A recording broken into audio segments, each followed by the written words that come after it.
नमस्कार दोस्तों। आज मैं आपसे एक ऐसा विषय साझा करने जा रहा हूं जो शायद आपके पूरे जीवन को देखने का नजरिया बदल दे। क्या आपने कभी खुद से पूछा है, मैं कौन हूं? मैं इस दुनिया में क्यों आया हूं? या केवल जन्म लेना, पढ़ाई करना, नौकरी करना, परिवार बनाना और एक दिन इस दुनिया से चले जाना ही जीवन का उद्देश्य है? आज हम अष्टावक्र गीता के एक गहरे दार्शनिक दृष्टिकोण को समझने की कोशिश करेंगे। यह किसी पर अपनी मान्यता थोपने का प्रयास नहीं है, बल्कि एक ऐसी विचारधारा जो हमें स्वयं को समझने के लिए प्रेरित करती है। तो आइए इस आत्मयात्रा की शुरुआत करते हैं। दोस्तों, बचपन से हमें यही सिखाया जाता है कि हम यह शरीर है, यही हमारा नाम है, यही हमारी पहचान है, यही हमारा अस्तित्व है। लेकिन अष्टावक्र गीता एक अलग प्रश्न पूछती है। यदि आप केवल शरीर है तो बचपन वाला शरीर कहाँ गया? युवा अवस्था का शरीर भी बदल रहा है। एक दिन यह शरीर भी समाप्त हो जाएगा।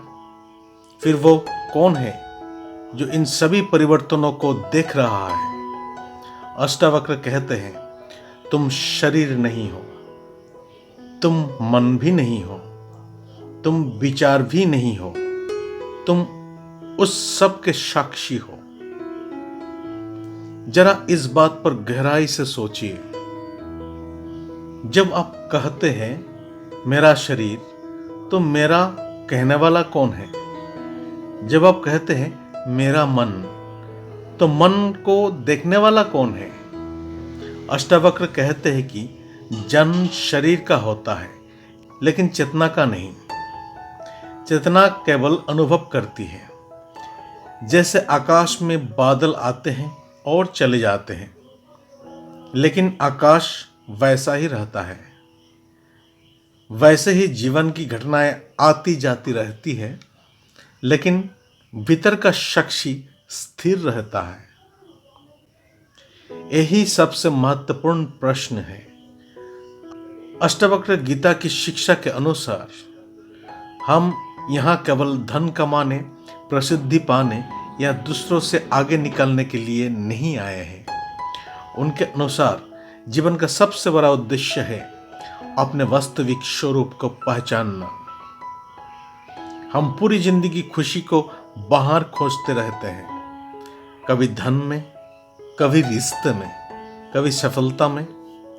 लेकिन जब इनमें से कोई भी चीज स्थायी सुख नहीं देती, तब हम निराश हो जाते हैं।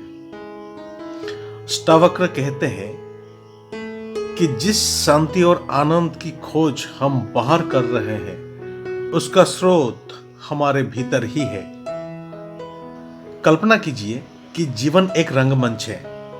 आपका शरीर एक पात्र है। आपकी भूमिका बदलती रहती है।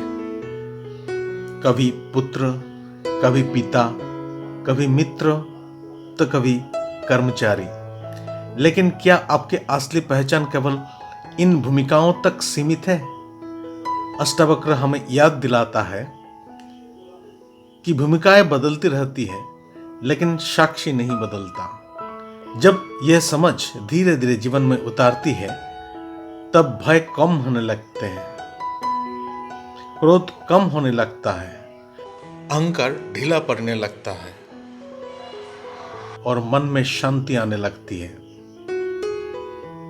मेरे दोस्तों, आज मैंने आपके साथ अष्टावक्र गीता की एक गहरी दार्शनिक शिक्षा साझा की है।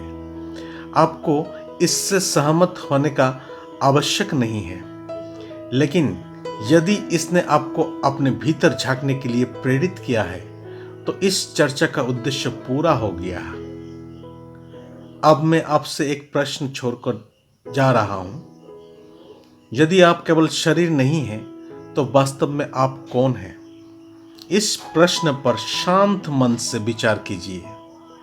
शायद यही प्रश्न आपको स्वयं तक पहुंचा दे। अगर आपको ये वीडियो पसंद आया हो और इसने आपको सोचने पर मजबूर किया तो इस वीडियो को लाइक करें, अपने विचार कमेंट में ज़रूर लिखें और ऐसे ही गहरे विषय पर चर्चा के लिए हमारे चैनल को सब्सक्राइब करना ना भूलें। धन्यवाद। मैं हूं संजय सरकार। फिर मिलेंगे एक नए विचार, एक नई यात्रा और एक नई चेतना के साथ।